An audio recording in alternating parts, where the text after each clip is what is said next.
The regular meeting of the Boulder Valley School District Board of Education for August 26th. And Christina, welcome for being our secretary. And will you please call the roll? Albright. Here. Belleville. Here. Benford. Fuqua. Here. Marquis. Here. Myers. Here. Reed. Thank you. Will you all please join me in the Pledge of Allegiance? I pledge allegiance to the flag of the United States of America and to the republic for which it stands, one nation, under God, indivisible, with liberty and justice for all. I would like to remind everyone who is listening or present in the meeting tonight that the mission of the Boulder Valley School District is to create challenging, meaningful, and engaging learning opportunities so that all children thrive and are prepared for successful, civically engaged lives. So the first item on our agenda is the superintendent's report. Dr. Messenger. Good evening, President Albright, members of the board. Welcome to the beginning of our 14-15 school year. And in a minute, I'm going to comment on a very smooth opening and all that's going on. But I want to first be a part of recognizing a significant accomplishment for our district. And you're probably aware of this because there was some media reporting around it. But and I'd also like Dr. Gita Carroll to come up and join me up here. Because we have a recognition, and I'm going to read off some talking points so that I don't miss anything. So you all know that Dr. Carroll is our Director of Sustainability for the district and has been a strong advocate for all that is good about this in our district. So let me share with you the honor that we received as a school district. The Boulder Valley School District is honored to have been one of 9 school districts in the nation to be honored for the 2014 U.S. Department of Education Green Ribbon Schools District Sustainability Award. This award recognizes achievement and excellence in 3 areas: reducing environmental impact, creating healthy learning environments, and fostering wellness practices, and providing effective environmental education that prepares students to succeed in the 21st century, including science, technology, mathematics, engineering, and civics. Honorees were recognized in July, where we received this plaque, which we'll present to you. Want to hold that up, Gita? It's quite impressive. This plaque and a letter from U.S. Senator Mark Udall. Honorees were also honored by the Colorado State Board of Education earlier this month, just a couple of weeks ago, where we received a certificate of achievement. I think that's what we have here from the State Board. I would just comment that our ambassador to both Washington, D.C. and Denver for both of these recognitions was Dr. Carroll. So that was another important part of this recognition, is to have her participate in that. As a district, we are longtime supporters of integrating sustainability into our operations and education, while BVSD still has work to do to achieve our long-term visions of sustainability for the district. We are proud, as we all are, for what we've accomplished to date, including what will be coming in the upcoming bond election, our success with that sustainability. This recognition will help continue to build momentum for great work in the future for the BVSD community. We've identified many opportunities in the master plan for improving efficiency and creating more sustainability and healthy learning environments. The U.S. Department of Education is hosting Green Strides Best Practices Tour, which includes a stop in Colorado and a visit to our district. Members of the U.S. Department of Education and the State Department of Education will visit BVSD on September 17th. And so our application and more information about that is on our website. So this drew quite a bit of recognition in the summer when Gita was a part of that recognition in D.C. And then again, we've been held high and recognized, a bright light on us in on our own state. So anyway, we want to present this to you and acknowledge the good work of our employees in our community for advocating for sustainability. I want to personally thank Dr. Gita Carroll for her leadership with this, and I know you feel the same. So thank you, Gita. Thanks.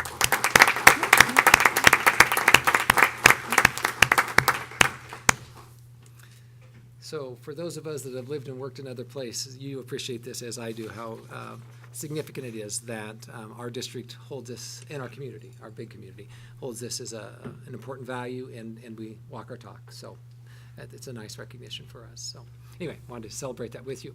A couple of other things. We started school last week, you probably know that.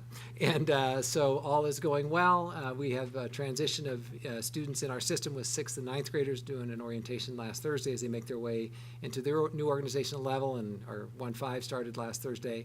And kindergartners sort of take this slow running start. I think we'll finally all have them maybe by Wednesday of this week. We do some early assessment and orientation with our kindergartners, but all is good. We have been, I had a conversation with the camera, Amy Bounds, this afternoon about our enrollment.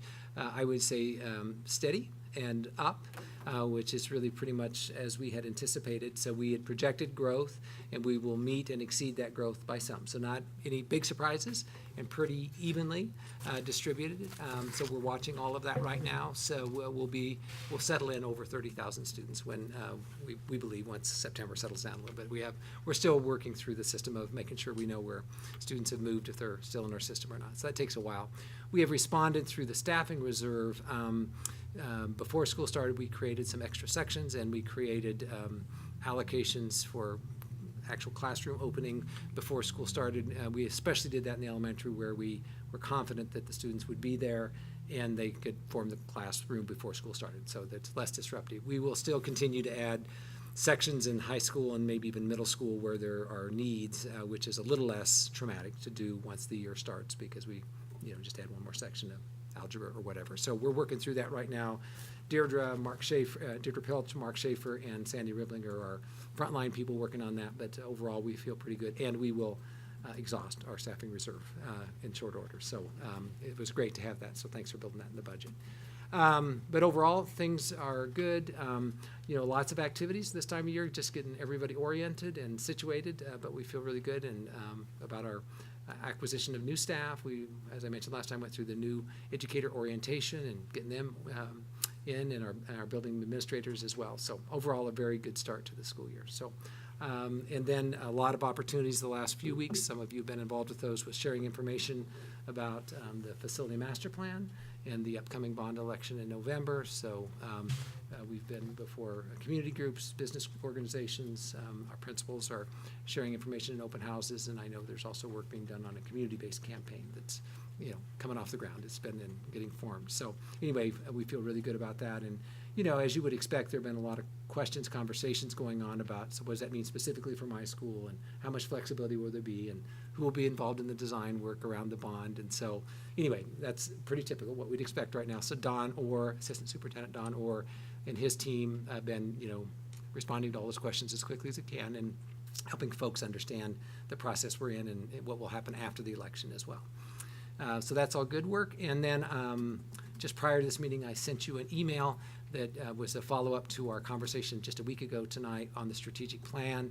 So we think Deirdre and I put this together. I think we answered your questions that came up last week, but dig into that, go in those web links, and if there's still additional questions, don't hesitate to send me a note back, and we'll make sure that everything that we shared is available on the website. So some of it's just taking you to the website. Some of it we've posted since the meeting. So hopefully that'll be helpful to you, but if not, just drop me a note. We'll get you some more information. So President Albright, I believe that concludes my comment for tonight, and I'd be glad to answer any questions from members of the board. Great, thanks, Sam. So the Boulder High senior in our house reports it's a very full school. It's a very full very school. Large freshman class. Are we over capacity or? We're not over capacity. We're slowing that down. I'm going to ask Dr. Pilch to describe exactly where we are. So we work through an open enrollment process, as you know, and so we are now to the point of administrative transfers, what that means is that we go through the open enrollment process in the spring. We create a waiting list for all of our schools, and some have more capacity to receive OE, open enrollment students, than others.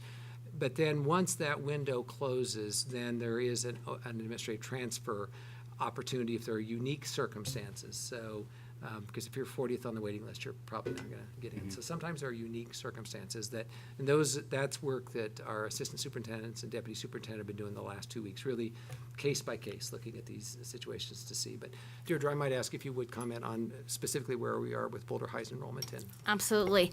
So Boulder High is just under 2,000 students, about 1990, and they are full, and we have wait lists at all grade levels, and so we're holding. I did just let in a student who has some significant reasons to be at the school related to having siblings at that school. And so, but we're holding on that wait list because it's very full. Fairview as well. Okay. So Very we closed similar. the open enrollment? Yeah, we have.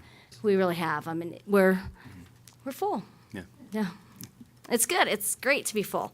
All of our high school numbers are up and all the numbers look good. So it's a good place to be. And some of that staffing reserved for high schools will go in there, go to- absolutely. yeah. Yeah. Thanks. So, the dynamic process is that we build a budget with you in the spring based on a projected number, and then we have a real number, and then we do the October count, which generates revenue.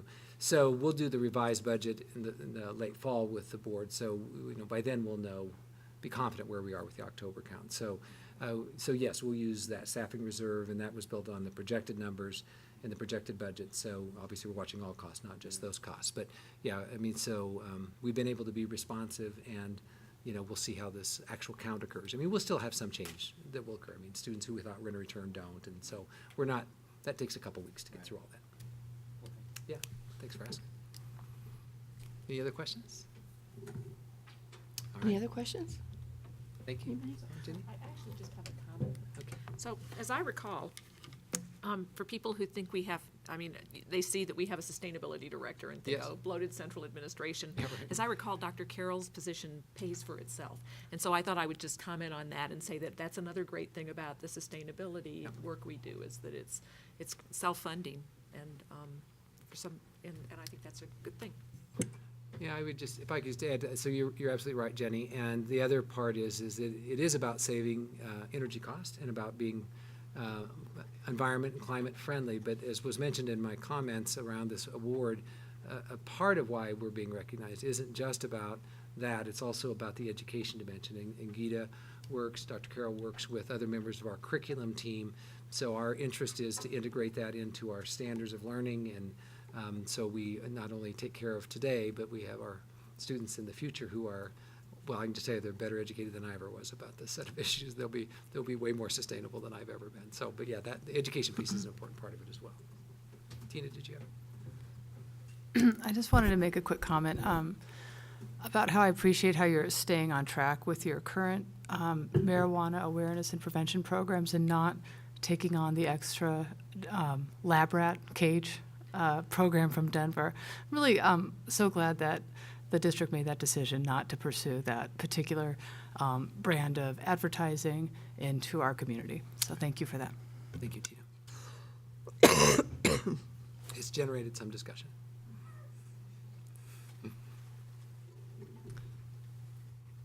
Anyone else? No? I would just like to comment on Gita's award for the sustainability as well, and I'm glad to see that the U.S. Department of Education people will be out here in a couple weeks. Is there a chance for the board to be involved in any of those activities? So what we'll do, Sandy's on vacation this week, thus Christina with us tonight, which is great to have two strong assistants assisting us. So Yep. Sandy's been working with Gita on the schedule. So let's, Oh, and I good. don't know that everything's finalized, but Christina, Okay. maybe we'll follow up and make sure that where there's opportunity, I don't know if there's a lunch meeting in there or something, we'll look and see, but we'll get that out. And if it works for your schedules, you'd be more than welcome. Yeah. Great, thanks. Okay, anyone else? Okay, the next item on our agenda is public hearing and participation, and we have no one signed up tonight. So the next item would be board communication. Board members have any questions or comments they'd like to share?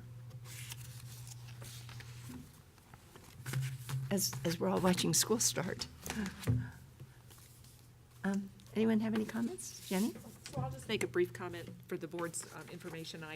I'm a member of the Legislative Resolutions Committee for Colorado Association of School Boards, and I attended a meeting shortly after our last full board meeting, and it promises the work we did will be forwarded to the CASB Delegates Convention in September, where I hope we'll have somebody there, because it promises to be, there were a number of resolutions introduced by boards around the state that we forwarded on to the Assembly for discussion that are mutually contradictory. and having to do with the amount of state testing, who does the state testing, whether we stay in the park or leave the park, whether we participate in school lunches or don't I mean, so there were a number of issues that have been chafing for a while that kind of bubbled to the top at this over the summer, and so it should be an interesting delegates assembly in Pueblo, and it should be an interesting legislative session too if any of these proposals from school boards actually get acted on. And I'd be happy to answer any questions or forward the material we discussed if anybody's interested. I did talk to my legislative co-person and to Bruce before I went to try to get a flavor of what I thought where our board would be on a number of those issues.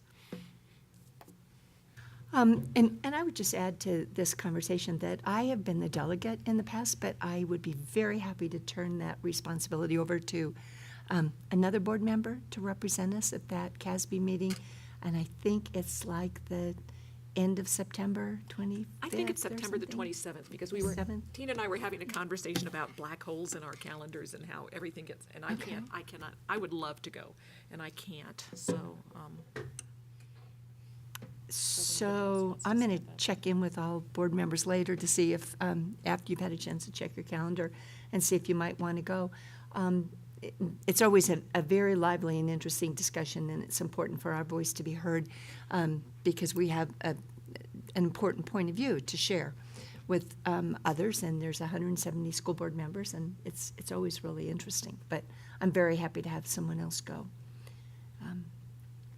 And we should discuss the resolutions as well beforehand, if there are any that people have questions about. I mean, some of it's probably pretty straightforward, given our legislative platform, but there might be some other things, as Jenny says, that have bubbled up that we might want to talk about. So it's a time of some political ripples, I think, in the state as it results, as it relates to some of the issues that we're talking about with testing and the way school boards function and so on. So I think it could be an interesting discussion. So I will check with us individually after we've had a chance to look at calendars.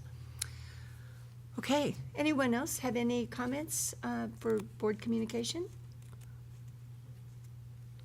Okay, the next item on our agenda is an information item. The Agenda Setting Committee thought it would be good to hear a little bit about educator effectiveness, another very timely issue and question of what's going on in the state, and we're looking for an update with what's happening with Boulder Valley.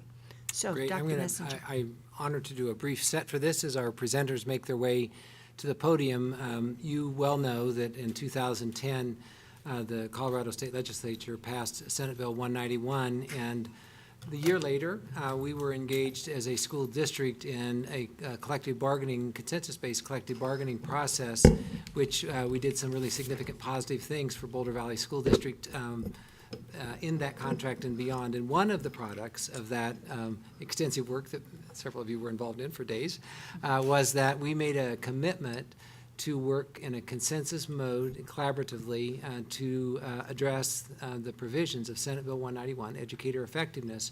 So really since that time, we've been hard at work, and you're going to hear about some of that hard work, and you already know about some of that hard work, not only complying with Senate Bill 191, which we are, educator effectiveness, but more importantly, we believe, is creating a high-quality, effective plan for the supervision, support, and development of all of our professional staff. That would include all of our licensed professionals. And so that's big work. It was work overdue in our district. And so it's taken a lot of time. Some of you, Jenny, have been directly involved. Shelley's not here tonight.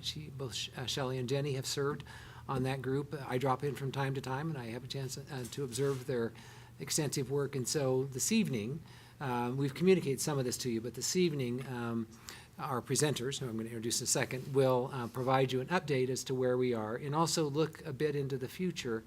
I've shared some professional articles with you over the last couple of months about this active conversation going on across the country around this topic, around supervision, but also what they call value-added measures, which is the use of student assessment as a part of professionals evaluation. It's quite a topic of professional conversation going on, not just in Colorado, but across the country. So we have been very thoughtful about our use of student data in our evaluation plan and have focused more of our energy in the last year and a half on the standards, the expectations of which our teachers and principals perform. So this time I'd like to introduce to you Assistant Superintendent for Human Resources, Shelley Landgraf, recently appointed to that position, has been an executive director prior to that and worked in this committee, and also Lynn Jackson, who is the vice president for the Boulder Valley Education Association.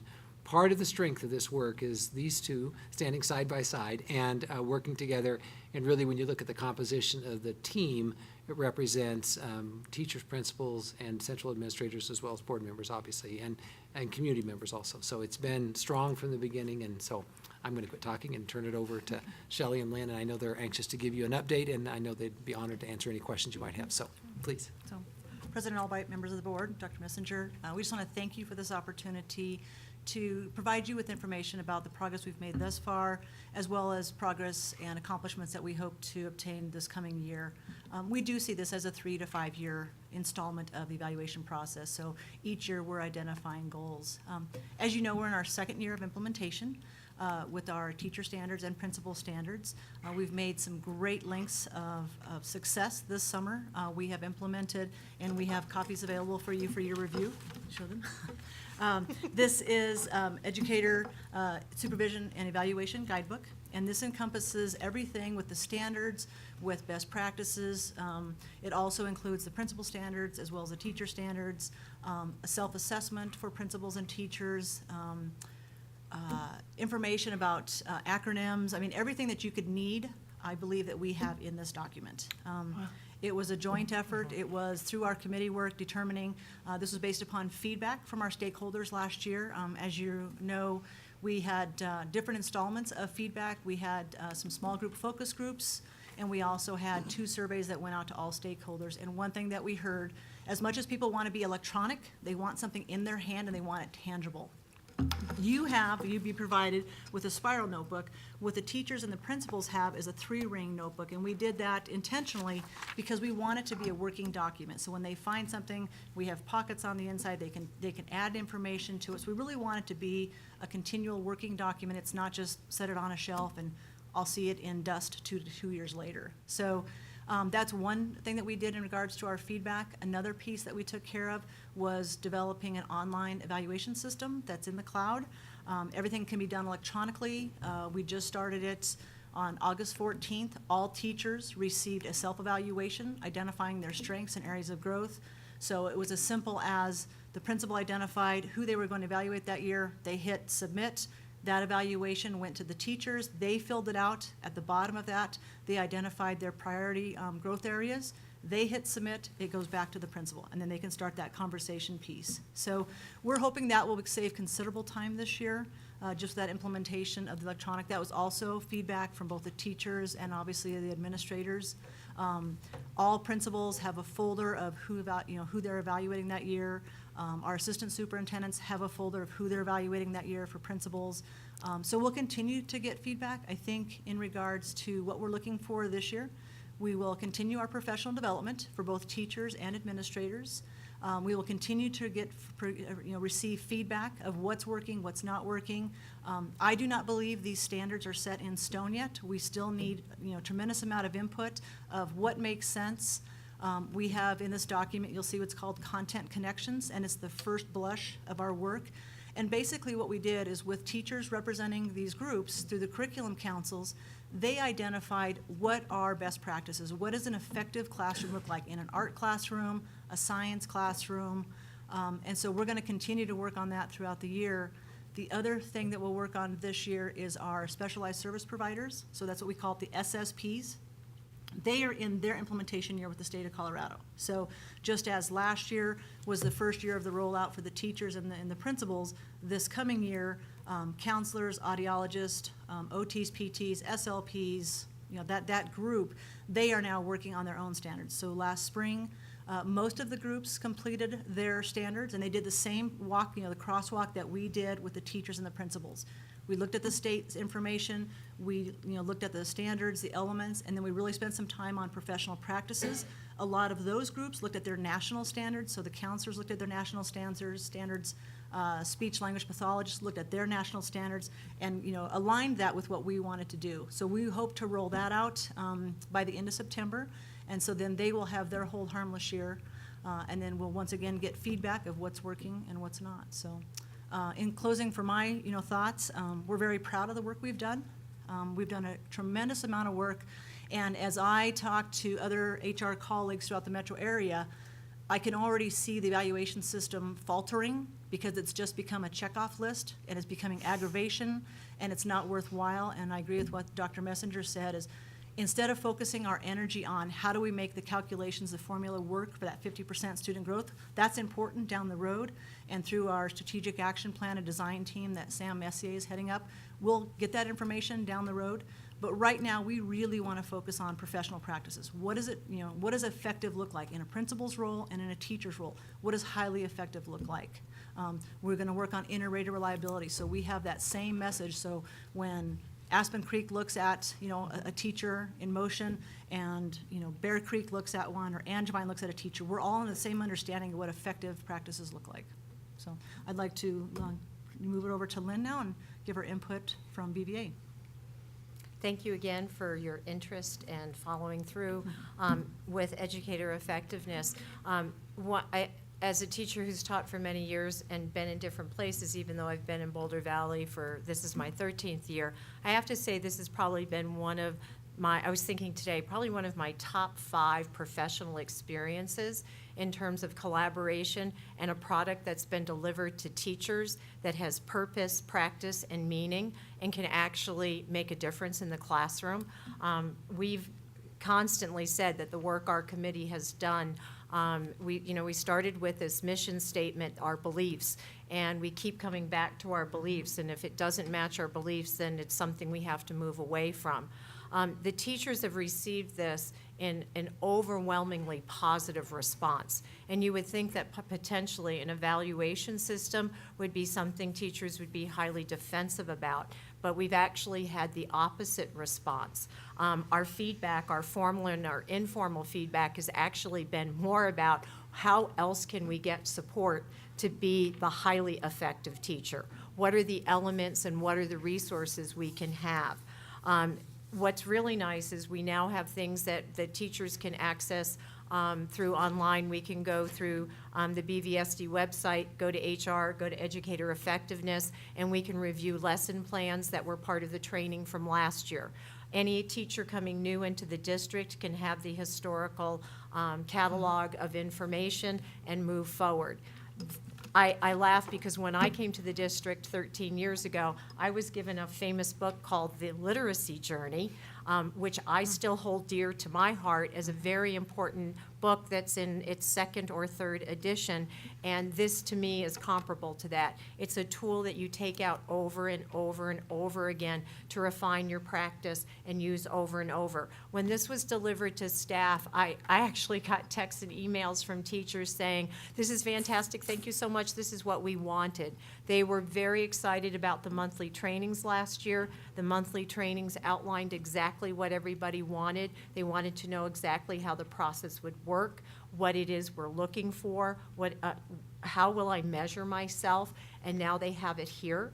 They feel more informed about the principal evaluation because the principal evaluation tools are included in the system, and they're feeling very good about that. And they're seeing the pieces come together. That doesn't mean we're there yet. We do have some issues, and part of what we do here is where it's a little, out of whack, where maybe we need, as Shelley said, working on inter-rater reliability is an issue that we want to tighten across the district so that we do know every teacher has the norms are being delivered in the same manner and the same way. There is continuing PD this year that will continue to refine that process.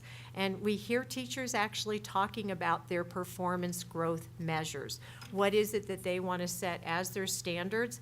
And they're asking for resources in order to move forward as a professional based upon the evaluation tools that have been set forth. And one of the things I think that made a huge difference was the fact that the team, the collaborative team, represented teachers and professionals in the community and our district administration. And from the teachers' perspective, when they opened that up and they saw the names of teachers who were responsible, they felt very respected and they felt safe knowing that teachers were at the table and that things had been done in a collaborative manner. And that was a huge part of accepting the work that came forward. Any questions? Our presenters would be glad to answer any questions you have. Obviously, this is a journey, and we're in process. We've made good progress on our journey.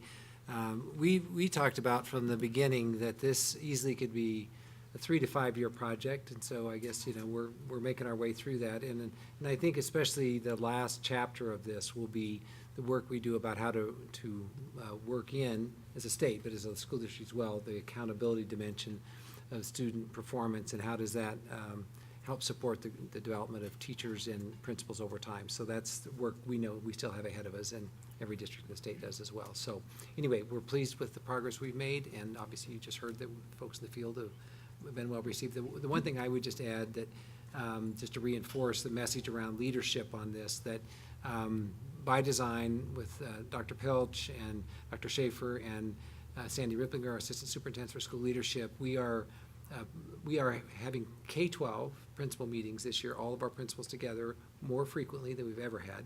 And we're doing common training, professional development around this area, the standards within the educator effectiveness, so that they can fully appreciate what their role is and develop skills to do that. So it'll be training and support for them, because what we know is all the best design in the world won't actually happen if we don't have the ongoing professional development. And Lynn and Shelley mentioned the monthly training we did last year. So we're going to continue to build on that. So anyway, that's another important element of this. So, but any questions that you'd have or comments, I know Shelley and Lynn would do their best to answer. Tina? This was great. Thank you so much. And it sounds great. And I'm so happy the teachers are receiving it well. That's obviously so helpful. There's a small group of our students, not small, but 20%, that need to reach growth that's 2 times what our average student needs.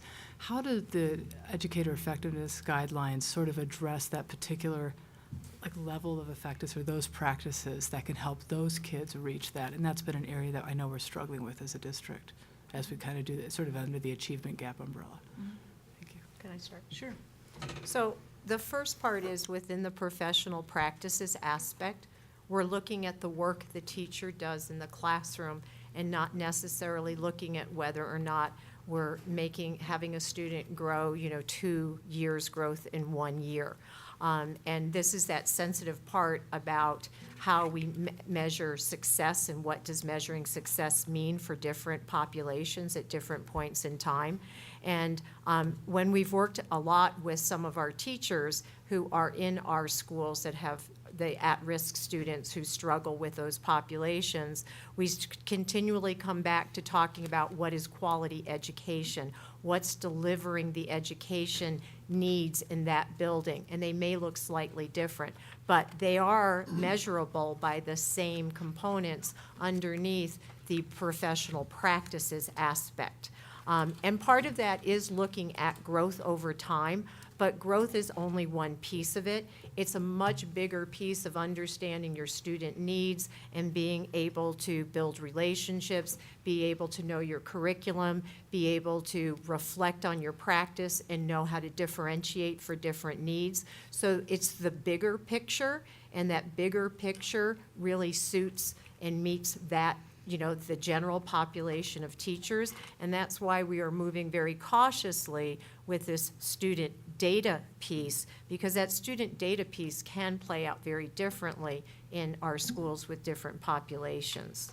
Shelley, what would you add to that? I would just add, so, standard 3 really talks about the instructional practices. And so when you dig deep into those different elements, it talks about, is the teacher providing, the appropriate instructional practices for all their students to learn, not just groups of students, but all students. And so if you look at standard 3, it's heavily weighted in regards to, there's a lot of information. But, that's a true piece where principals and teachers need to have that dialogue about, okay, here's your, your data. Let's look at standard 3, element, C, and let's talk about, your effective lesson plans. I mean, are they meeting the needs of your talented and gifted students, your second language learners, your kids that are in the gap? And so that is part of that effective practices discussion, and that's why we talked earlier that it's really important that we have principals and teachers have those, deep, true conversations about what does effective practice look like in your classroom? How is that making a difference for your students?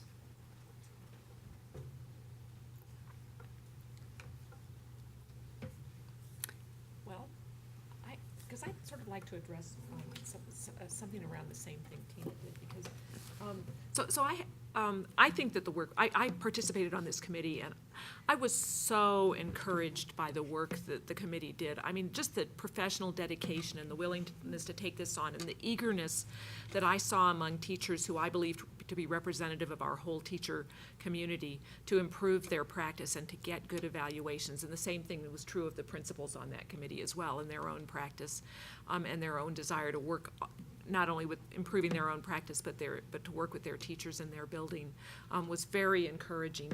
So please don't take what I'm about to say wrong, but you sent we had a short email conversation about this. I get a little nervous every time I hear that somebody has found the cure for what ails public education.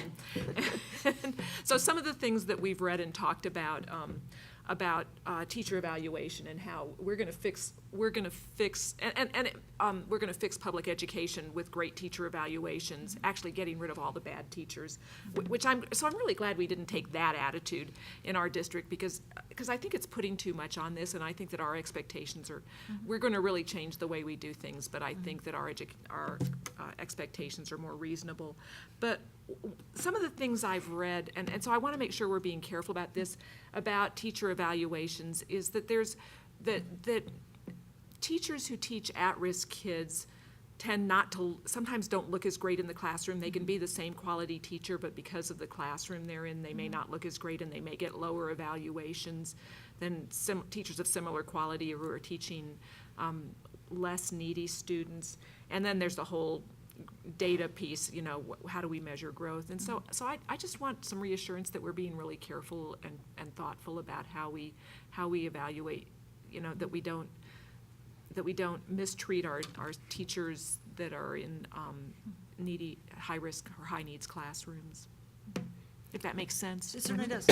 So I would say, that is the reason when we first came about this in this room during negotiations, we talked about, we did not want this to be a high-stakes, this is the daunting, sword underneath you, you better do well or else. We really want it to be about professional practices. Our entire evaluation system is based upon professional growth. If you looked at, one of the concerns we had with the state was very negative. A lot of the language was negative, and we wanted this to really be about professional growth. So whether you're in a high-risk, school, whether you're in a school that, has high achievement, we really wanted to look at what are the best practices of where you're at that day, that time, those students. And we believe, is this the magic potion? No. This is one piece that we believe that if we're consistent in our practices and we're having those conversations. Bruce talked about, doing the K-12 principal meetings, and assistant principals will also be in that. So all of our building administrators are hearing the same message. When Mary Jo and I are presenting professional development with Sandy and Mark and Deirdre and Bruce, they're all hearing the exact same message. We're having those great dialogues, those conversations to say, but what if, or what does this look like, or what about my school, and here's my students. It's really the dialogue. And what we've talked about is, one of the reasons we want to do the online piece is, although that's electronic, we really want to give administrators and teachers the time to dialogue, because that's important. To go in and whip in and do a 20-minute observation and, throw a piece of paper in the box and say, I'm done, that's not going to be valuable. That is not going to solve, the problems that education has. What it's going to be is, here's the professional practices, here's what we believe, and I say we being the teachers, the administration, the district, here's what we believe are the best instructional practices to meet our students' needs. we believe this gives us a focus. So it's not the magic, potion, but it is something where we can all be on the same page. So it's not, this belief or this belief, because you can find research, for everything you do. We want to be consistent. I also think it's really important about the right principal in the right school, because I think knowing that when a principal understands the population and understands the type of teacher who best suits and best performs in that and can evaluate properly, I think that is an important component. And every school has their unique needs, and knowing how that is measured and what that looks like in that building, and understanding how to best meet the needs of the students in that community. That's part of that ongoing journey of a principal knowing what best is for what's best for that community and how teachers do that. I think on the other side, though, it's brought into conversation among teachers to understand the needs of different teachers across the district, because when this first started, there was a little flutter, about, especially when the growth data was a big piece of it, because there was fear, knowing that some schools' growth data, no matter what they try, it may look different. And so that actually opened a door for conversation about, I have different needs in my school, and what we need to do looks different, and resources we use may look different. And we've been able to have some great professional conversations around that. But in the end, there are still things that make a quality teacher in any setting. And those are the things we're trying to focus on. Okay. And I don't want to say that I don't think teachers are important. I just feel like maybe we're putting too much on that particular, the system may not be able to tolerate that much stress. So as I recall, the rubric for evaluating teachers is pages and pages long, 23 pages. Is that too long? Is that worked? Did that work last year, or is that too long? I think this will be our first year of, a step, Lynn and I just talked about this the other day. We need more feedback, because last year we had a large population of our teachers conduct the self-evaluation. And so we want to make sure we give teachers at least a couple of years to really go through the process, because remember, all teachers, all administrators are getting evaluated every year. One thing that I would say that we've focused on this year, and we've communicated this to our administration, and the association leadership has also communicated to teachers, is that we don't have the mindset that you start fresh every year. So in other words, if you're effective in classroom management, you don't lose that over the summer. So we don't, so we say, okay, you bring that evaluation from last spring to your first meeting, and then once again, there's that conversation about, we were in agreement that I was effective, or I was partially effective here. This is my goal for this. This is what I want to work on this year. So to me, it's not, and this is a conversation, it's not as daunting, because you're not starting from zero every year. Although the state requires that we do an evaluation every year, we're saying bring some of that information from last spring. So if you're in agreement of, where a teacher stands or a principal stands, you mark that box and you move on to areas that they, either you want them to focus on or they want to focus on. Okay, that makes sense. Thank you. Tom? Thanks so much for the update. I want to commend all of you guys and everyone that has worked on this for all the hard work. And obviously, you're approaching it very thoughtfully, which is important, because this could go the wrong way very easily if we're not careful. And it's good that we're having good collaboration. I do have a question I'm curious about.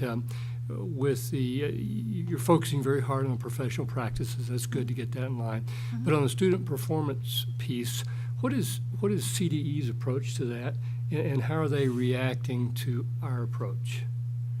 Do we know? Well, I appreciate the question, Tom. So we are in compliance, and so we are within the letter of the law.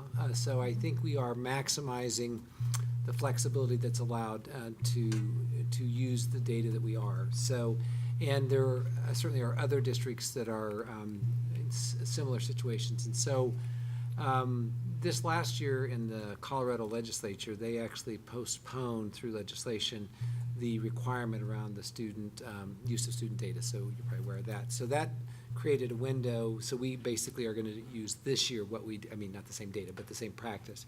I think the question will be going forward, whether the legislature will relook at this or not, and consider some of what's being talked about around the value of that use of data in that way, and rather the high-stakes nature of it really is where we need to be. So I anticipate there's going to be continued conversation at the legislative level, but we are in compliance. I think so we can call these collective attributes, which means that as a group we contribute to the well-being of all students, so we all should get credit for it. So it's not, and that's allowable. So most of it can be used in that way, so that's what we're doing. But I think so I guess we'd see it as kind of a sliding continuum, that as the collective attribute is allowable, which it is, so that allows us to be compliant with the law and the regulation. And then as we gain confidence in areas or levels that a greater percentage of the evaluation could be dependent on multiple measures of mathematics in third grade, or high school algebra or middle school algebra, then a group of teachers or individual teachers the composition of that evaluation piece might be more dependent on a content-specific assessment that is of high, or assessments, plural.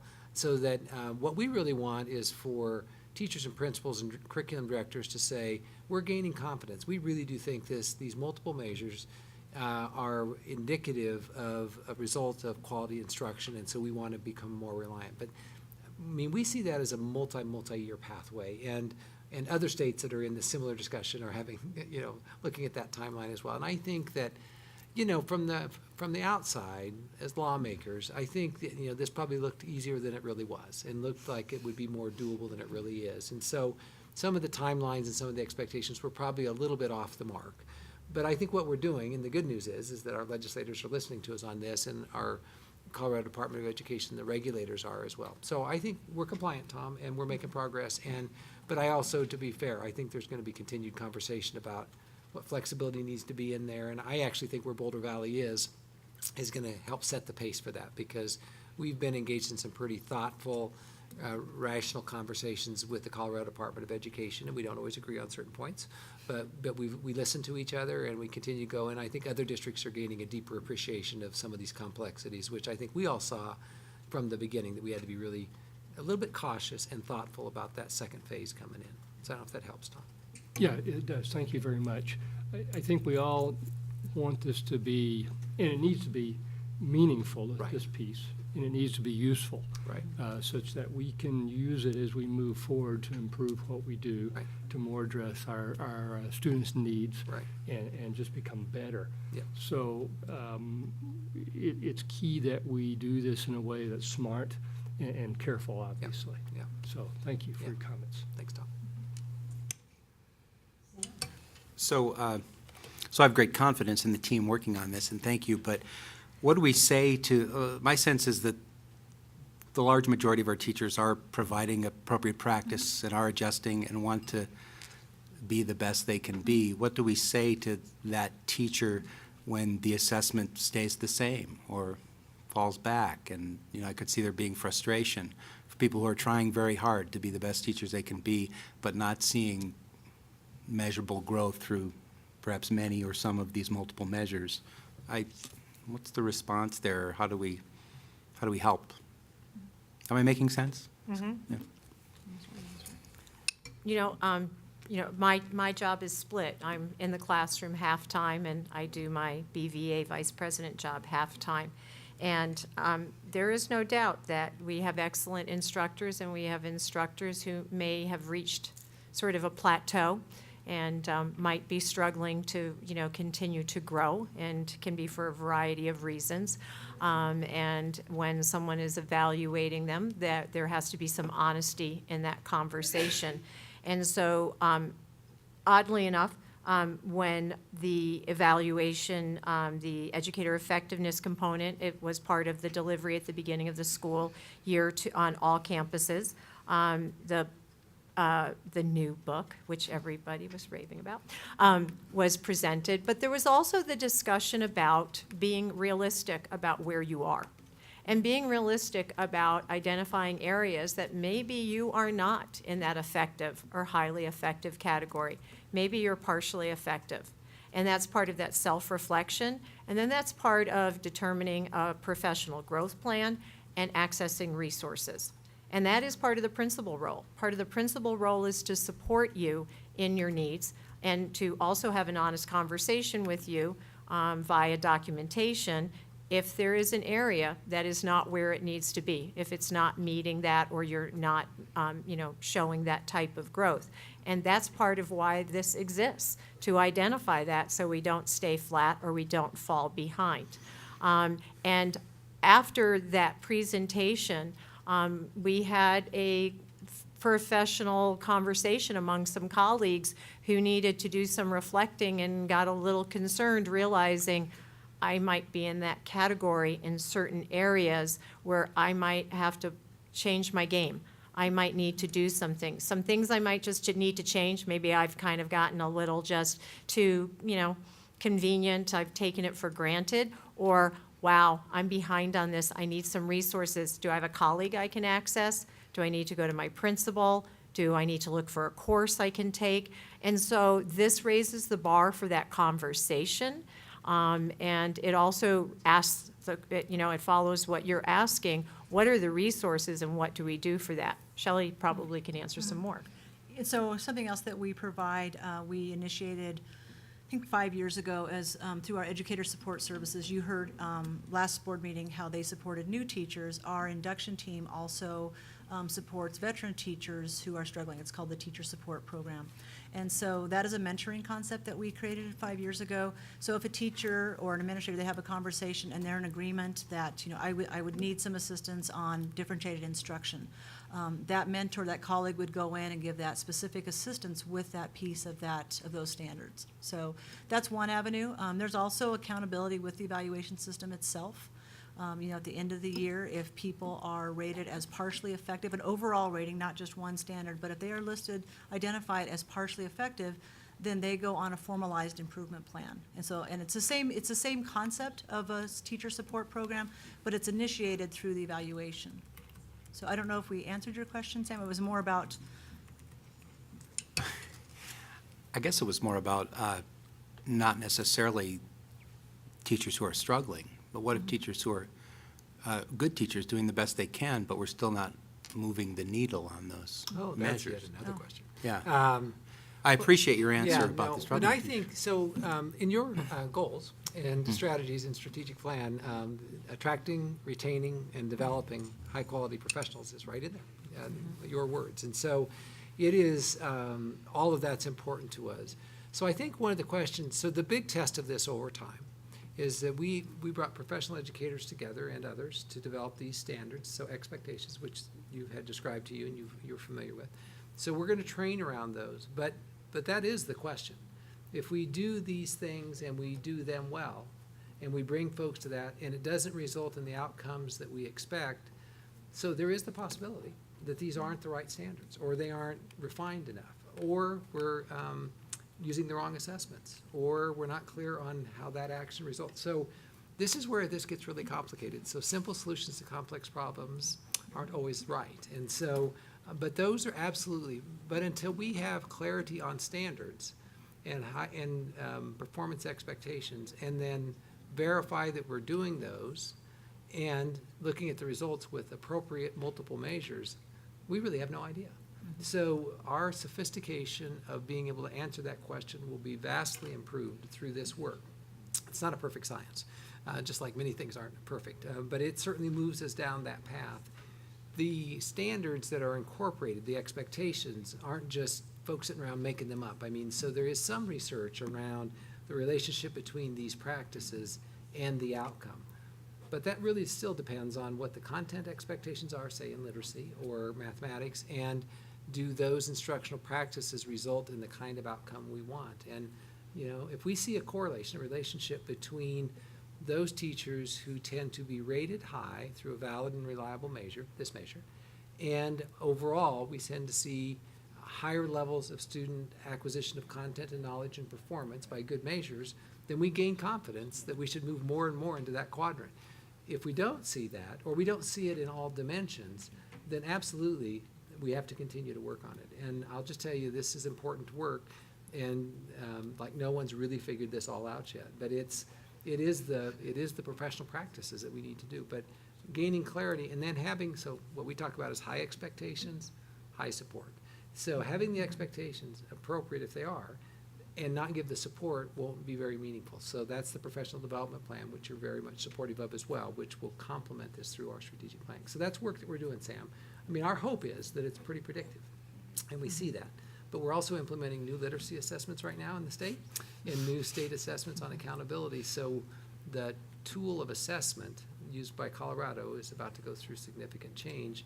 So in some ways, we talk about being the perfect opportunity, not the perfect storm, that all of this is happening at one time, including the development of our own strategic plan and this work that we're doing. So we think everything is pretty well lined up, knowing that this journey will take some time. So I hope that helps, Sam. So there's no, yeah, I mean, it's the research we have to do over time and make sure that, because if we have really high performance on our standards and it doesn't result in the kind of outcomes that we hope for students, then obviously we have to keep going back to the drawing board. I mean, we don't anticipate that's gonna happen, but we absolutely shouldn't just ignore it either, so. Thank you. So I'll follow up on that a little bit too. So it's like we talk about teachers being effective and we talk about evaluating students to see what they've learned, but there also is the idea about the culture of a school and what the content is of a school and what the curriculum is that we're using. And I mean, it is very complicated as you're describing it. I mean, that's what I'm really understanding about this whole work, is because it's hard to know what really makes a difference. You know, like, does a child go through a particularly difficult experience one year to set them back and make learning be harder? I mean, it's not, I'm not asking a question, it's just an observation and a comment that there's so many factors that are involved that it's really hard. But I'm glad we're looking at our teachers. And so I would just say to Shelley, and thank you for your work, and Lynn, for thinking about how to help our staff be as good as they can be, because that's the most important thing. I mean, a great teacher in front of a classroom is the most important thing. But still, there's no guarantee at the end of the day that this is what will result in greater student achievement. You know, it's a tough question. I guess if it were an easy process, somebody would have figured it out. So I'm glad we're working on it in our, isolated one district of 4,000 employees and 30,000 students, that you're thinking about it long and hard and having tough questions. That people are bringing forward, because it's the only way you really get at what can make a difference for a child, so. Let me just add, Lori, I think your comments on that are right on and reflective of Sam's thoughtful question. I would just add, so not to be discouraging, Sam, there are some predictors that are pretty consistent over time in the professional literature. And that is, what are those things that we are pretty confident make a difference? And one of them is high-quality first instruction. Right. What happens in that first grade classroom or that biology classroom, the quality of teaching. And high-quality professional development to help folks get better over time. And effective, high-quality school leadership, the principalship. Those are very predictive of higher student outcomes when they're done well. They're not the only things, because there are a lot of other variables, but this is what this really works on is, the strategic plan we talked about last week has 17 action teams working right now. And the 3 I just mentioned are embedded in there. But there are a lot of other things we know that impact instruction that we also have to work on and worry about. But those 3 I just mentioned are, if they're done well over time, are pretty predictive of increased student success in school, despite, measures or content. And so that's what this is very much focused on. First instruction in the classroom, high quality, effective, along with effective professional development and strong school leadership. Doing that over time has a positive impact. So, Sam, I appreciate your question and comments, and I think it's really important for us to continue to think about it, because this is what we do, is help kids, and make sure that they learn and that we're doing the right things. So, Bruce, I think you've probably given us a lot of information, but is there a fairly straightforward article that you could send us that talks about the predictors that we know make a difference? I mean, if you run across it, would you Yeah. send it to us? It's just so The we can. danger I've run of sending you too many things is that I bury you. So, but I appreciate the question. Let me see if we can find something that isn't just a a smorgasbord of things that may be more concisely. That's something I'll try to do that, Lori. All That's a more concise Well, piece. I'm that- sure there's a lot of research going on in the Yeah, country, it's- and This is some an of active it's, discussion across the country right now, Yeah. as it should be. okay. Anyone else have questions? Well, thank you for your work. Thank you for your presentation today. It was really interesting. I'm looking forward to reading the book. Like, Thank you. you're laughing. Thank you. So it must be too long, huh? The work in progress, and I So- too want to publicly acknowledge their leadership, and their whole team, and again, Jenny and Shelley been part of that. This is big work and important work, and I would just say it's a model for the state of Colorado, so Yeah, I appreciate so- your comment. And thank you, Jenny and Shelley, who's not here, for being a part of this group and keeping us informed of what we're doing, and we'll follow up with this. You know, I have one question. It's more about the principals. How do the principals feel about this? What sort of feedback are we getting? Is there, you know, in terms of, A, their workload, more importantly about their workload? How does this, and that was something we were really concerned about a year ago. Yeah, that's a great question also. I mean, so, well, I will say that they are appreciative of the clarity and the work, all that you heard tonight. I think they're very appreciative of that, both for teachers, those whom they work with, and then for themselves. And so when I've sat in and now helping plan this year's professional development with my colleagues at the leadership, district leadership level, I think it's being well received. Okay. And also appreciate its big work and hard work. One of the challenges we face, having said that, is the state's requirement of every teacher every year. We have not added administrative staff. Other districts have. They've taken their scarce resources and have hired more administrators at the school level. And we have not done that. You know we have not done that. We've replaced retiring administrators, but we've not expanded that. So that's a big deal. And so there's some anxiety around that. I don't believe it's necessary to evaluate every teacher every year. We just have to convince the majority of the legislature to agree with that. It was interesting, Senator Johnston recently met with some of Ron Cabrera and some of his peers from around the state and engaged in this very conversation, that master teachers, you know, folks that are doing this and doing it well, and probably training other teachers on how to do these standards well, you know, there is some question about whether the same set of expectations and expectations as far as the level of supervision and feedback is as necessary as it might be someone who's in the early stages of development. So I would hope over time we can work to modify those expectations, not lessen the expectations of their performance, but of the burdensome nature. So that's work we have before us, and so I would just say, as much as I think they appreciate it and value it, we also appreciate the workload. I watch my colleagues in this building supervising tens and tens of principals. That's a huge burden as well.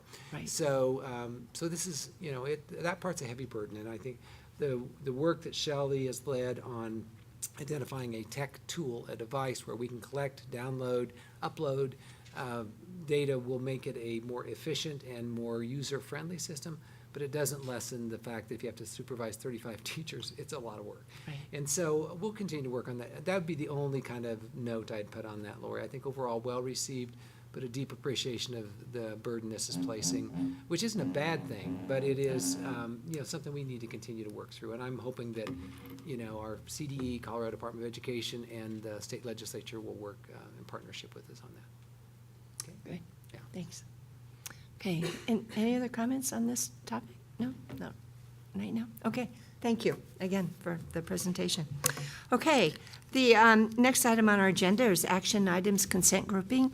They are personnel items, approval of minutes, August 12th, 2014, regular meeting, approval of minutes, August 19th, 2014, special meeting, and acceptance of donation from Whittier Elementary. Do I have a motion to approve this grouping? Sam? Second by Tina. Does anyone have any item that they would like to ask questions about? Seems pretty straightforward. I think we're all here for these minutes. So if there are no other questions, Christina, will you please call the vote? Albright? Yes? Belleville? Yes. Benford? Fuqua? Yes. Marquis? Myers? Yes. Reed? Okay, thank you. Motion passes. So the next item on our agenda is study items. Are there any topics that board members would like to bring forward for the agenda-setting meeting, which is September 2nd, which, Tina, I think you pointed out it was a different day than we typically have our agenda setting. That's for this one time. I think it's Tuesday, It is a Tuesday, as opposed to Thursday, but yeah, Tuesday, the second. and that's a one-time change? I think I that's correct. I think we had a conflict. I think we switched to Mondays, and Monday is Labor Day. So- Oh, that could be. Yes, I think that's what we did. So- We are going to meet on Monday, enjoy the holiday. Okay, At 12:30 on Tuesday. okay, so, well, the next meeting is the 2nd of September, so are there any items that board members would like to have the agenda setting committee discuss? Tina, thanks. Yeah, this is kind of related to Sam's question at the earlier of this meeting about enrollment at Boulder High, but I would like at some point to sit down and just talk about our long-term enrollment strategy. And we got such a good idea of it with Glenn Segru's presentation at the city council meeting, but I'd like to understand on a deeper level what capacity means in a school, to what extent it's driven by space versus administration. The idea of, when is a school full? Is it full per the community or per the what we can take? So sometimes I get the sense a parent thinks the school is crowded, but it actually is okay. And is it okay, or do we need to change that? And the other piece would be looking at out-of-district versus in-district enrollment, and just kind of understanding that relationship and what are the trade-offs if we don't continue a strategy of out-of-district enrollment.